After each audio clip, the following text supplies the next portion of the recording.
बंद करके जाना। भाई और बहनों, मैं प्रभु का वचन आप तक ला रहा हूं। यदि आपको यह सत्य वचन लगा तो आप अपने लोगों में भेजिएगा। यही आपकी आत्मिक सेवा होगी जो प्रभु आपको आशीष दें। पवित्र शास्त्र बाइबल परमेश्वर का जीवित वचन है। वह बोलता है मनुष्य जाति से, सारे संसार के लोगों से। जब परमेश्वर का वचन सुना जाता है तब परमेश्वर उसके द्वारा बोलता है। पर जब मनुष्य जाति उसे पढ़ता है और समझता है तो परमेश्वर वचन के द्वारा उससे बातचीत करता है। और यह पवित्र शास्त्र बाइबल सारे भूमंडल की सारी बातों को मनुष्य जाति को बताता है।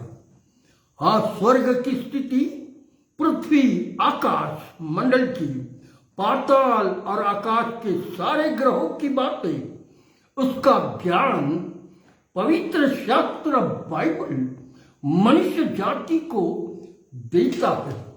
ये इसलिए कि स्वर्गीय परमेश्वर स्वर्ग में है और उसी ने ये सब कुछ बनाया है। इसकी सत्यता आज मैं आप तक ला रहा हूं। मित्रगण, आप सुनिएगा और आपके साथ औरों को सुनाइएगा। हो सकता है आपकी इस सेवा के कारण औरों का जीवन बदल जाए। और इसलिए पवित्र शास्त्र बाइबल का जब अध्ययन मैं देता हूं तो सत्य पर आधारित जो कुछ पवित्र शास्त्र में लिखा है, पवित्र शास्त्र के आधार पर लिखे हुए सारी किताबों का अध्ययन करते हुए मैं आप तक इस जीवित वचन को लाता हूं। और इसीलिए इसे बड़ी ध्यान से सुनिएगा। नासा के साइंटिस्ट और इतिहासकारों ने जब बाइबल जीवित परमेश्वर का वचन पढ़ा तब उन्होंने समझा और उनको मालूम हुआ कि इस संसार में क्या क्या है जो बाइबल के परमेश्वर प्रभु यीशु मसीह ने निर्माण किया है। पवित्र शास्त्र बाइबल की सत्यता उन्हें मालूम हुई। यह प्रोग्राम डिस्कवरी साइंस में और ऐतिहासिक चैनल में रात को 11, साढ़े 11 बजे शुरू होता था 2009 में, और वह चलता रहा। और रोज रात को हम बैठकर इस सत्यता को देख रहे थे और कह रहे थे, what a wonderful God you are. क्योंकि परमेश्वर तूने कितनी सुंदर बातें और सत्य बातें मनुष्यों के मध्य में रखी हुई है। और इस प्रोग्राम को जब देख रहे थे तो डिस्कवरी साइंस और हिस्टोरिकल चैनल ने टीवी पर दिखा कि बाइबल आधारित सत्यता आप देखो। जब 2011 में रात को प्रोग्राम खत्म होने के बाद उन्होंने ऐलान किया, हमें ऑर्डर आया इसको बंद किया जाए। 2011 को बंद करने का ऑर्डर आया और इसे बंद किया गया। और इस समय में रात को हम जब देख रहे थे तब हमने देखा कि रात को बड़े बड़े लोग, ज्ञानी लोग एक साथ आकर बैठ गए और उसमें से 2 मौलाना मुस्लिम समाज के थे, 2 हिंदू समाज के पुजारी थे, 2 जैनी समाज के पुजारी थे, 2 और समाज के पुजारी लोग बैठे थे। उनमें क्रिश्चियन समाज के 2 व्यक्ति बैठे थे। उनमें से एक रवि जकरिया थे जो मद्रास चेन्नई से थे, और उन्होंने सबने कहा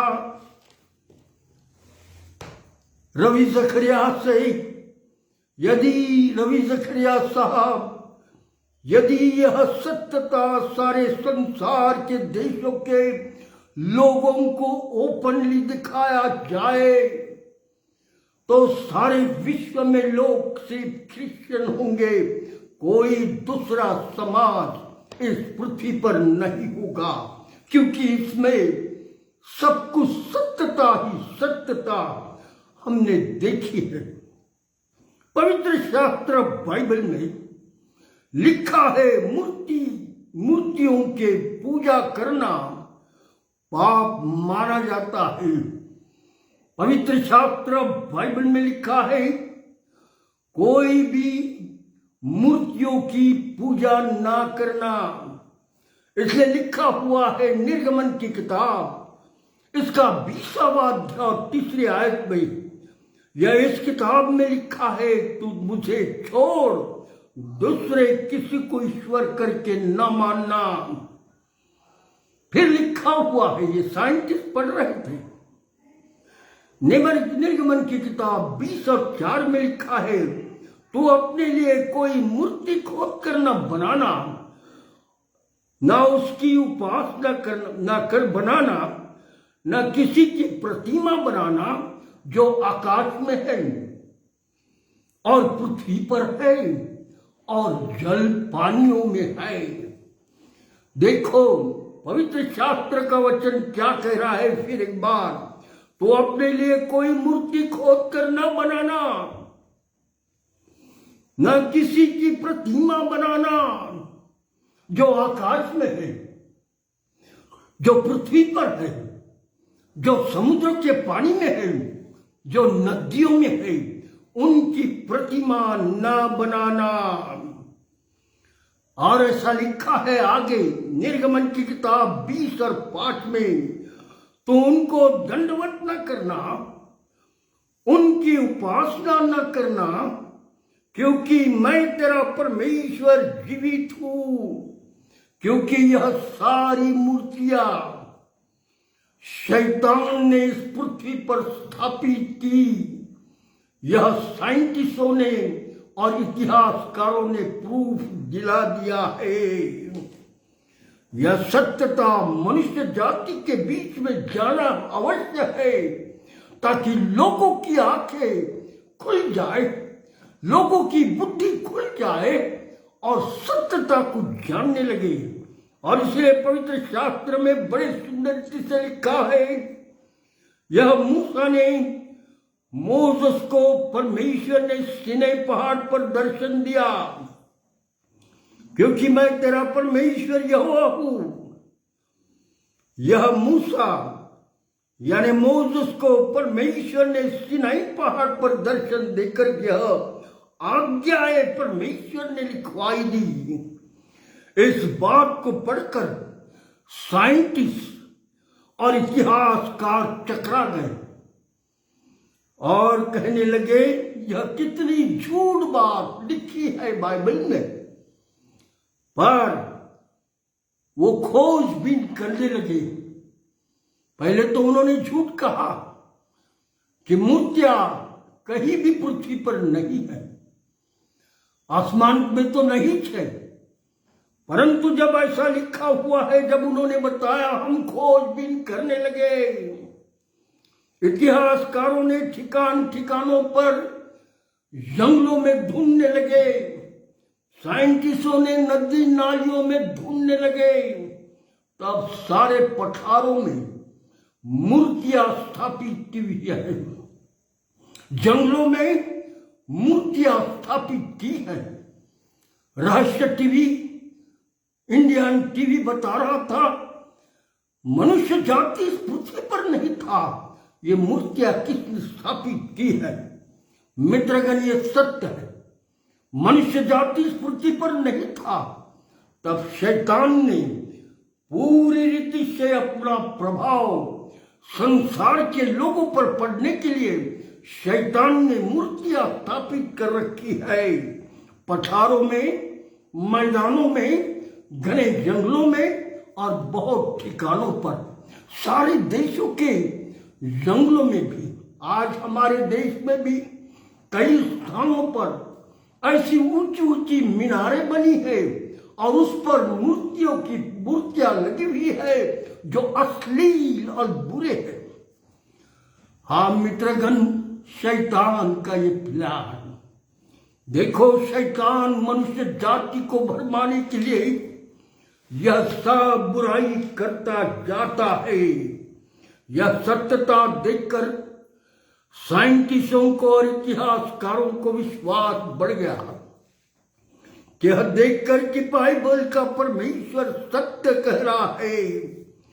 वह अब अंतराल की खोज में थे, क्या करना। हम तो इतने विज्ञान देश नहीं है, हमारा देश विकसित नहीं है, हम ऊपर जाकर नहीं देख सकते। और इन विचारों में रहते समय में अचानक अमेरिका के प्रेसिडेंट जॉर्ज हावर्ड, इनका संबंध एलियंस के साथ हुआ और एलियंस ने अमेरिका को मदद की और डिफरेंट टाइप की टेक्नोलॉजी से अमेरिका को मदद करके अमेरिका और रशिया, ये दोनों देश सबसे पहले आसमान में, अंतराल में उड़ सके और वहां के ग्रहों में ढूंढ सके।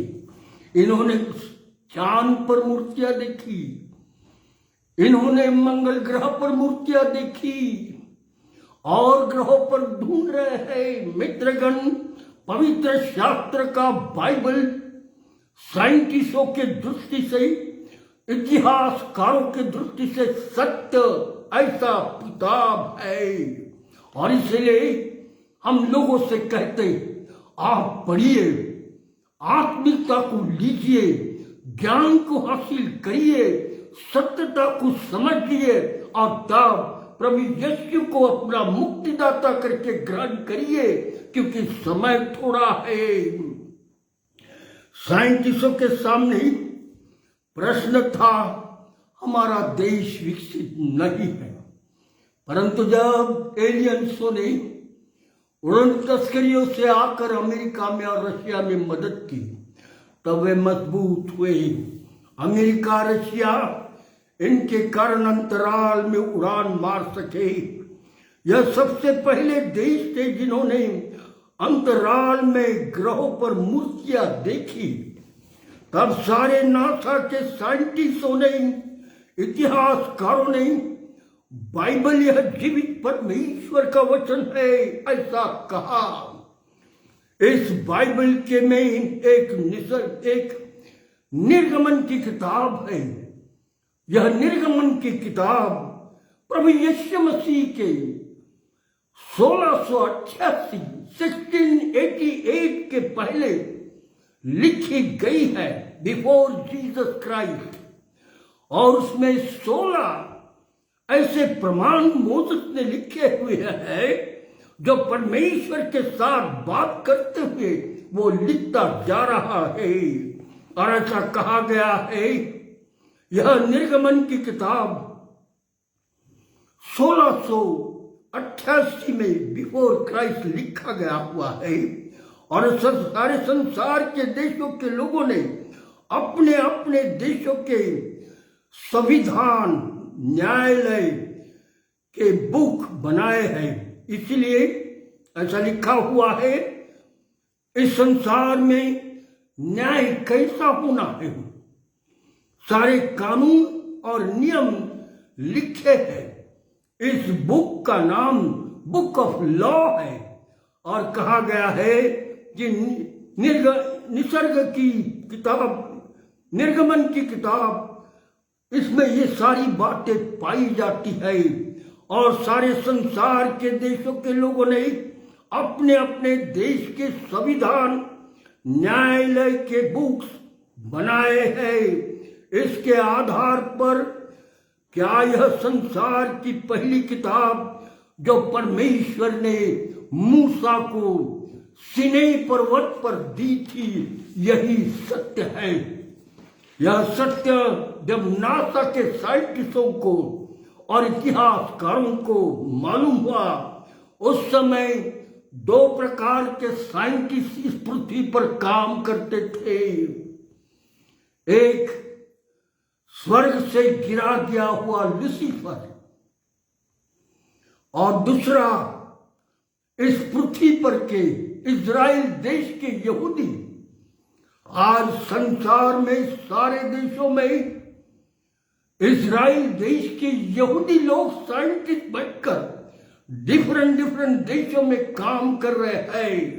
यह सत्य है, क्योंकि परमेश्वर का वचन कहता है कि स्वर्गदूत जो स्वर्ग से नीचे गिराया गया है वह बहुत ज्ञानी था, और इसीलिए एक देश के लोग साइंटिस्ट है जो इजराइल देश के यहूदी है, जिसे जूस कहा गया।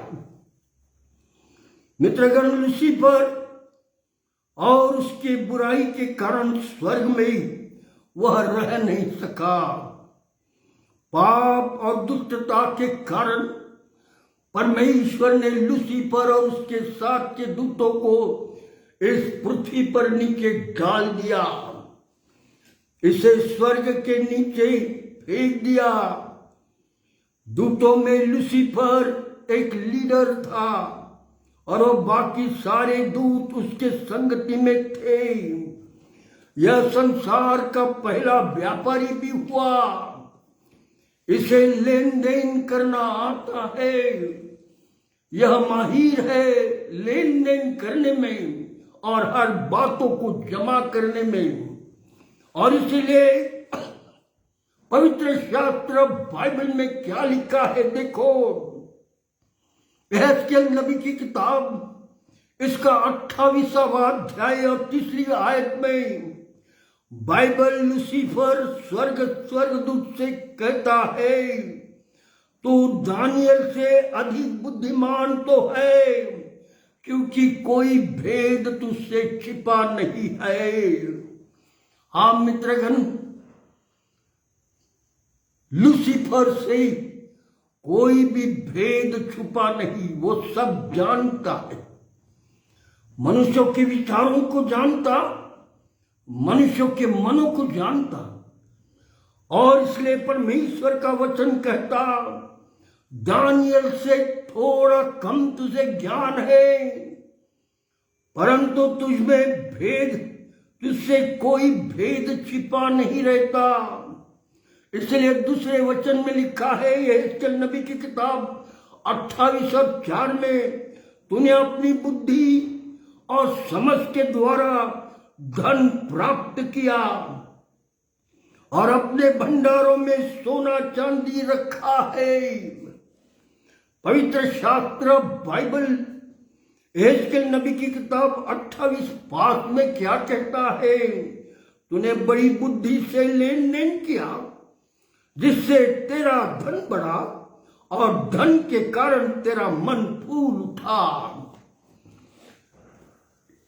इस स्वर्गदूत को और उसके साथ के स्वर्गदूतों को पवित्र शास्त्र बाइबल ये कहता है, उन्हें अथाह कुंडों में बंद कर डाला।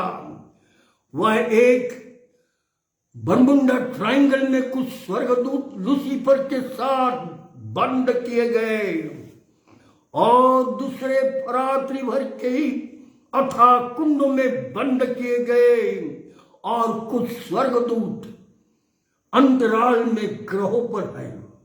मित्रगण, यह सत्य है, वे बाहर नहीं आ सकते, क्योंकि स्वर्ग के परमेश्वर के स्वर्गदूतों का पहरा उनके ऊपर रखा हुआ है। प्रकाशित वाक्य 20:2 में लिखा है, उसने उस अजगर अर्थात पुराने सांप को, जो इब्लीस और शैतान है, पकड़ के अथाह कुंड में बंद कर दिया। यह लूसीफर शैतान के लिए लिखा गया है। आगे प्रकाशित वाक्य इसका 20:3 में लिखा है, और उसे अथाह कुंड में डालकर बंद किया है और उसके साथियों को भी।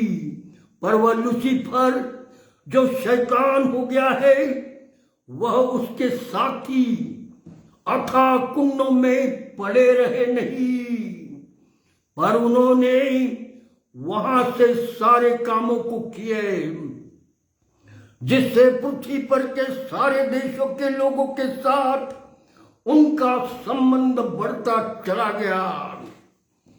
उनका उद्देश्य पृथ्वी पर के लोगों को भरमाना और परमेश्वर के विरुद्ध पाप करवाना, ताकि लोग जीवित परमेश्वर को भूल जाए। दुष्टता करवाना, व्यभिचार करवाना, खून खराबा करवाना और किसी भी मामले में लोगों को धार्मिक बनने नहीं देना, परमेश्वर पर विश्वास करने नहीं देना। यही बात वो लोगों के मध्य में डालता चला गया, ताकि लोग सत्यता को ना समझे। यह शैतान का प्लान अथाह कुंड में रहते समय में है। इसलिए वो अपने अपने एक एक चीज भेजता जाता और मनुष्य जाति उसके बहकावे में आकर, उसकी विचारधारा में आकर अपना सत्यानाश करने के लिए बढ़ता जा रहा है। अब वह तो अथाह कुंड के बाहर नहीं आ सकता, पर अपनी बुद्धि बुरी बुरी आत्माओं को निकाल निकाल के बुरे ढंग से मनुष्य जाति में भेजता रहता है। हमने देखा लोग दुष्ट आत्मा से भरते, पर जब यीशु मसीह का नाम लेकर उन्हें उन दुष्ट आत्माओं से भरे लोगों को जब हम यीशु का नाम से डांटते, तो वो दुष्ट आत्मा उस मनुष्य को नीचे गिराता, उसको तड़पाता, और जब यीशु के नाम से फिर डांटा जाता और कहा जाता निकल जा यीशु के नाम से, तब वो दुष्ट आत्मा उस मनुष्य से निकल जाता। मित्रगण, ये सत्य। और दुष्ट आत्मा निकल जाता और भाग जाता। इसीलिए जादू टोना, भूत बाधा हो, बीमारी हो, प्रभु यीशु मसीह के नाम से भागते हैं। प्रभु यीशु ही परमेश्वर है। हाँ मित्रगण, दूसरा कोई परमेश्वर इस पृथ्वी पर नहीं है, केवल प्रभु यीशु मसीह। मित्रगण, आपने देखा होगा साइंटिस्टों ने और इतिहासकारों ने जब जंगलों के सारे स्थानों में शैतान ने मूर्तियां बनाई, उसमें ज्यादातर मूर्तियां सेक्सुअल टाइप की मूर्तियां बनाई गई। बहुत स्थानों में शैतान ने अपने विचारों की मूर्तियां बनाई ताकि लोग मूर्ति की पूजा करें और जीवित परमेश्वर की उपासना कोई ना करे। यह विचार भावना शैतान की थी। इसी लूसीफर ने अपनी टेक्नोलॉजी से एक बेस अथाह कुंड में बनाया और वहां उड़न तस्करियां और एलियंस बनाए। इन्हीं के द्वारा सब काम करता।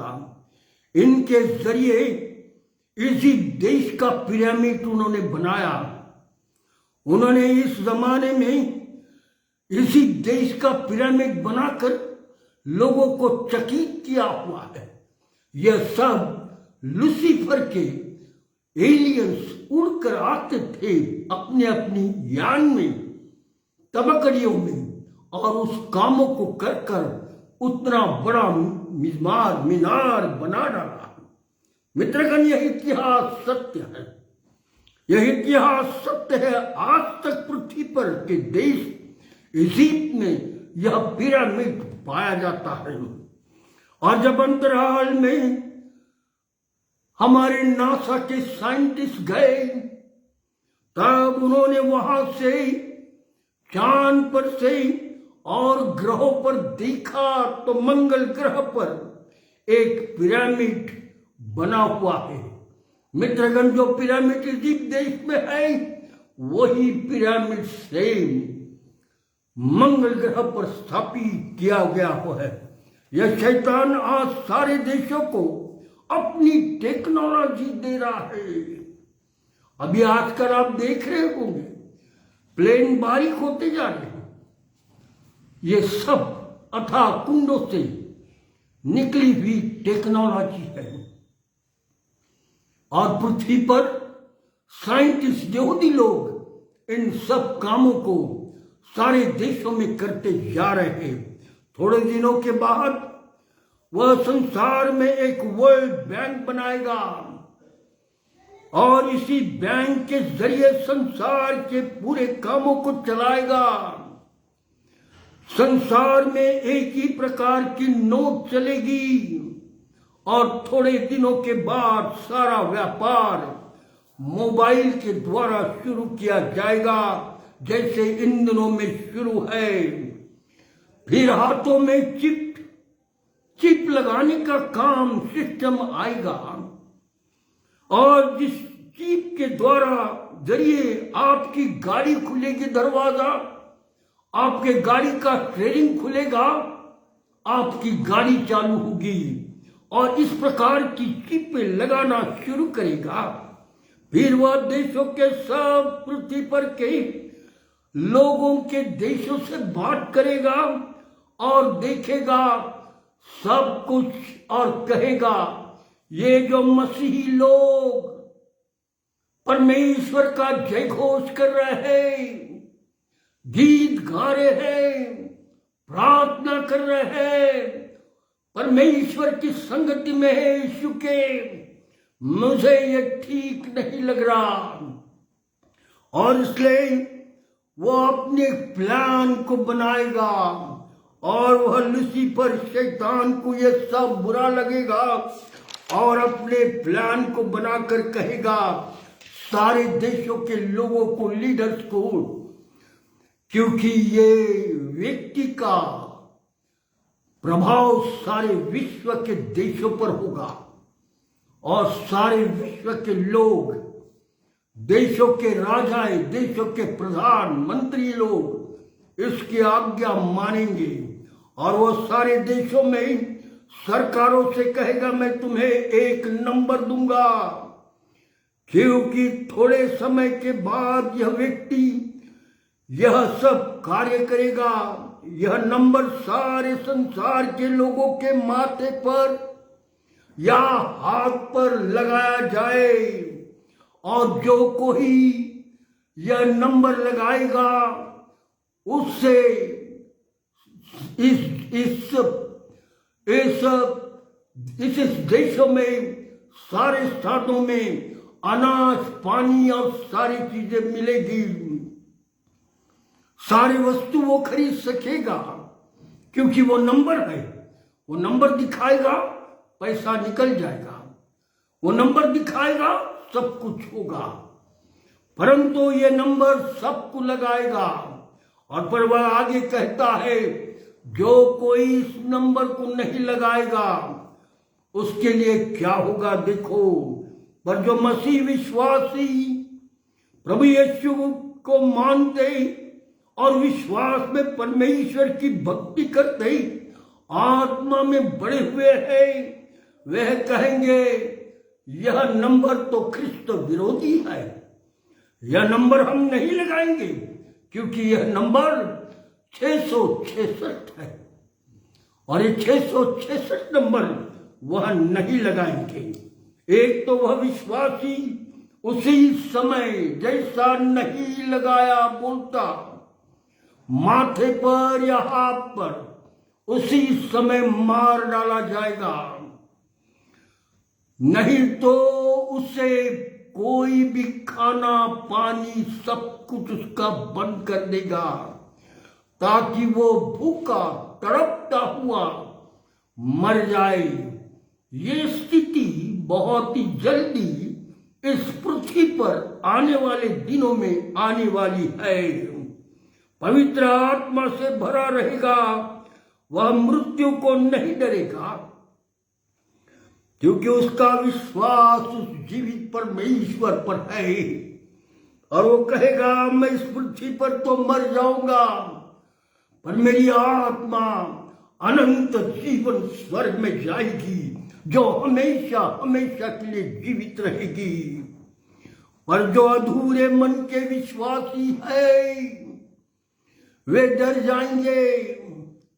वे कहेंगे 666 नंबर लगा ले भाई, और शैतान के कार्य में सहभागी देंगे।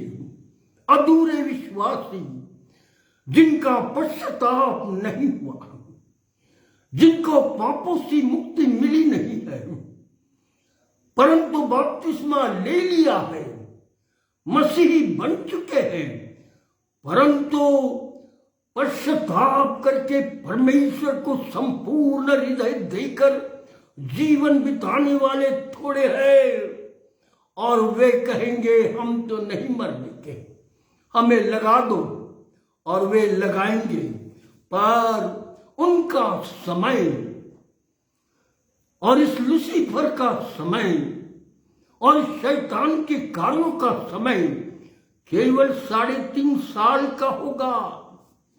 ये बात ध्यान रखना, केवल 3.5 साल तक ये मनुष्य जाति को, जो धार्मिक प्रवृत्ति से, जो प्रभु यीशु मसीह पर विश्वास करके चलते, उन्हें तकलीफ देगा। परंतु 3.5 साल के बाद एक बड़ा युद्ध होगा, जिसे आर्मगेदोन का युद्ध कहा गया है। उस युद्ध के बाद परमेश्वर स्वयं प्रभु यीशु मसीह संसार में आने वाला है, जिसके विषय में पवित्र शास्त्र बाइबल में प्रकाशित वाक्य 1 अध्याय 7वें आयत में लिखा है, देखो वह बादलों के साथ आने वाला है, और हर एक आंख उसे देखेगी, और वरना जिन्होंने उसे भेजा था वे भी उसे देखेंगे, और सारे पृथ्वी के सारे कुल के लोग उसके कारण छाती पीटेंगे, हाय हाय करेंगे। कितने बार इस प्रभु यीशु का वचन मेरे पास आया था, कितने बार उन्होंने हमसे कहा था विश्वास करो, परंतु हमने विश्वास यीशु पर नहीं किया। हाय हाय करने वाले, पवित्र शास्त्र कहता है, देखो वो बादलों के साथ आने वाला है, और हर एक आंख उसे देखेगी, वरना जिन्होंने उसे भेजा था वे भी उसे देखेंगे, और पृथ्वी के सारे कुल उसके कारण छाती पीटेंगे। हाँ मित्रगण, इसलिए समय थोड़ा है, वक्त जा रहा है फास्ट। अपना जीवन जीवित परमेश्वर प्रभु यीशु को दे दो, वो आपका सारा बोझ उठाएगा, वो आपके सारे दुखों को दूर करेगा, वो आपकी समस्या को दूर करेगा, आपको बचा लेगा। हाँ मित्रगण, आप विश्वास करें, आखिर क्या होगा, और इसलिए अपना समय प्रभु को दो, उसके पवित्र वचन को दो, प्रार्थना को दो, उसकी संगति रखो, क्योंकि अनंत जीवन में उस प्रभु के साथ हमेशा हमेशा जीवित रहना है। परंतु यदि हम ऐसे परमेश्वर को त्याग देंगे, ऐसे प्रभु को छोड़ देंगे, तो एक दिन ऐसा होगा, हमें छाती पीटना होगा। ओ हाय हाय, हमें कहा जा रहा था, परंतु हमने नहीं सुना। रोगे पीटोगे, परंतु समय उस समय निकल चुका है। मित्रगण, आज दया है, आज करुणा है, आज परमेश्वर का प्रेम है। हो सके तो जब वचन में दे रहा हो तो प्रार्थना से प्रभु से पूछो, ये आदमी वचन दे रहा है पास्टर, मुझे प्रभु तू बता मैं क्या करूं। और तब परमेश्वर आपको स्पर्श करेगा, आपको छुएगा और आपसे कहेगा तू सत्य को जान, सत्य तुझे स्वतंत्र करेगा। हाँ मित्रगण, समय थोड़ा है, ओ वक्त जा रहा है। जितने प्रभु यीशु मसीह पर विश्वास करेंगे और मानेंगे, अनंत जीवन उसका होगा। और इसलिए सावधान, ये समय है, जैसा वातावरण बढ़ता जा रहा है, टीवी न्यूज फैला रही है, पेपर का न्यूज फैला रहा है, सारे वारदातों को देखकर पवित्र शास्त्र बाइबल ने पहले ही बता दिया ऐसा ऐसा होगा, हमें तैयार रहना है, किसी दूसरे का मुंह मत देखना,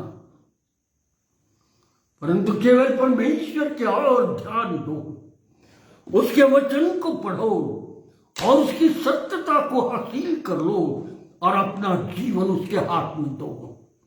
मित्रगण, ये वचन मुझे प्रभु ने दिया, ये सत्यता मुझे प्रभु ने दी कि मैं आपको सत्य बताऊं कि कितनी सत्य बातें इस पृथ्वी पर है जो शैतान ने एस्टैब्लिश की, और उससे परमेश्वर मुझे और आपको बचाना चाहता है।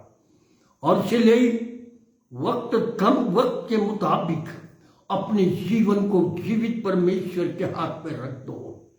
प्रभु आपको आशीष दे। यदि आज आप दुखी हैं, यदि आज आप परेशान हैं, यदि आज आपको ऐसा लगता मैं क्या करूं, प्रभु से कहो मुझ पर दया कर। मित्रगण, जिस दिन आप अपना मुंह खोल कर प्रभु से कहेंगे प्रभु मुझ पापी पर दया कर, ओ प्रभु उसी समय आपकी मदद करेगा, आपके जीवन को स्वतंत्रता देगा, आपके अंदर उसका वचन काम करेगा, आपके अंदर पवित्र आत्मा की सामर्थ काम करेगी और आप समझोगे मैंने अपने जीवन से सारी बुराइयां निकाल दी, क्योंकि आपके आंसू प्रभु यीशु देखेगा, वो पोछेगा और आपको सारी बुराई से मुक्तता देगा। ओ मित्रगण, इसीलिए किसी मनुष्य को ना देखो, केवल परमेश्वर की ओर अपनी निगाह रखो, क्योंकि उसी ने मुझे और आपको इस पृथ्वी पर रखा, वो ही हमारा कर्ता धर्ता है, वो ही हमारा जीवन है। प्रभु परमेश्वर आपको आशीष दे। मैं प्रार्थना करूंगा, हमारे जीवित दयालु परमेश्वर पिता, प्रभु यीशु मसीह, जो वचन तूने मुझे आज दिया, जो वचन तूने मुझे प्रचार करने के लिए कहा, मैंने आज प्रचार कर दिया। जो लोग सत्यता को सुनकर अपना जीवन तुझे देंगे, प्रभु उन पर तू दया कर, उनकी जरूरतों को पूरा कर, उनकी आत्मिक जरूरतों को पूरा कर, उन्हें तेरी पवित्र आत्मा की सामर्थ्य भर, उन्हें विश्वास में मजबूत कर कि मैं बहुत जल्दी आने वाला हूं और तुम्हें अपने साथ ले जाऊंगा। इसलिए प्रभु जो सुन रहे हैं उनको आशीष दे। यदि कोई बीमार है तो अपना सीधा हुआ हाथ लगा और चंगाई दे। यदि कोई बहुत दुखी है प्रभु तो उनके आंसुओं को पोंछ डाल। हमारे देश पर तेरी भारी आशीष रहे प्रभु। बहुत अन्य जाति है जो लोगों ने तुझ पर विश्वास नहीं किया। हमारी प्रार्थना है प्रभु, उनकी आंखों को तू खोल, उनकी बुद्धि को तू खोल कि वे सत्यता को जानकर तुझ पर विश्वास करके आगे बढ़े। ऐसा होने दे, सबके साथ हो, यीशु मसीह के नाम से, आमीन आमीन। धन्यवाद। आपने वचन सुना, प्रभु आपको बहुत आशीष दे। Thank you.